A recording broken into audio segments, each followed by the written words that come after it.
এই দুইটা রুলস নিয়ে আজকে আলোচনা করব। বিফোর আর আফটার।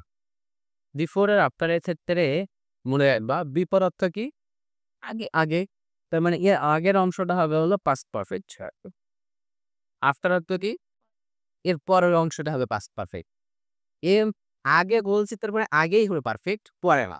এর পরে বলে এরপর মানে দুইটা ভিন্ন। বিফোর বললে আগে পাস্ট পারফেক্ট, আফটার বললে পরে পাস্ট পারফেক্ট।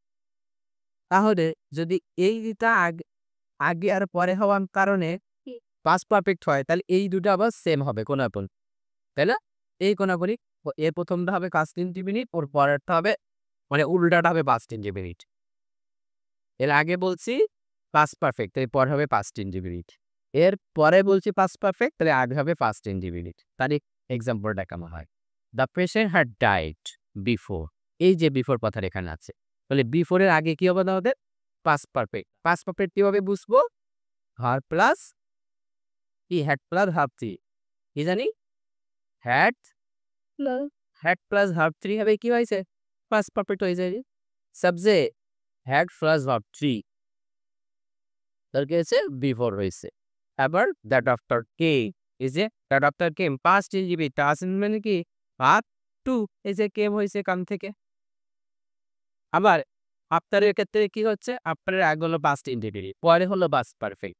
মানে কি হচ্ছে? দ্য পেশেন্ট ডায়েট, এখন তো তার হ্যাড ডায়েট নাই, শুধু ডায়েট আছে, অর্থাৎ এটা হার্ড টু আছে, অর্থাৎ প্রেজেন্ট এই পাস্ট ইনডিফিনিট টেন্স। এই যে আফটার কথাটা আছে এর আগে মিশে কি পাস্ট ইনডিফিনিট, করে কি হবে?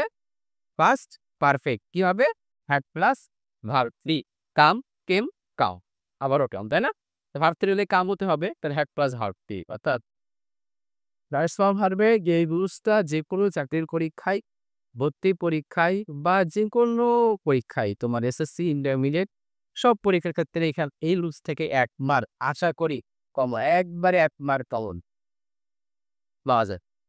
যে বিফোর আর আফটার থেকে একটা প্যাসেজের মধ্যে যখন দেওয়া থাকবে বিফোর আফটার, তোমাকে এটা দেখে বুঝতে হবে যে শূন্যস্থানটা কোথায় আছে, বিফোরের আগে আছে নাকি বিফোরের পরে আছে। বিফোরের আগে যদি থাকে তাহলে আমরা জানি বিফোর তো আগে, তাহলে আগে হলে পাস্ট পারফেক্ট হবে। অর্থাৎ এখানে আমরা বক্স থেকে যে ভার্বটা নিব সেই ভার্বটার অবশ্যই তার আগে হ্যাড যুক্ত করতে হবে এবং সেই ভার্বটা কি করতে হবে? ভার্ব থ্রি বর্ণিত করতে হবে। আবার আফটারের ক্ষেত্রেও পরের ক্ষেত্রে তাই, কিন্তু সামনের ক্ষেত্রে আবার পাস্ট ইনডিফিনিট, আবার বিফোরের পরে হলো পাস্ট ইনডিফিনিট। এটা মনে রাখতে হবে।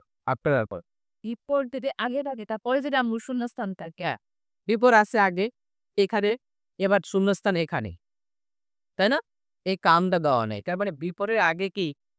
বিফোরের তো আগে আগে হবে পাস্ট পারফেক্ট, পাস্ট পারফেক্ট হইছে, তাহলে করে কি হবে? Past indefinite. অর্থাৎ যে বক্সে যে ভার্বটার থেকে আমরা নিব সেই ভার্বটাকে পাস্ট টেন্স বানাই দিব, তাহলে অ্যান্সার দেব। বুঝতে পারছস? এটা খুব গুরুত্বপূর্ণ একটা নিয়ম। চাকরির পরীক্ষা থেকে ছোট ছোট নিয়ম থেকে প্রশ্ন আসে প্রত্যেক বছরই, প্রত্যেকটি পরীক্ষায়।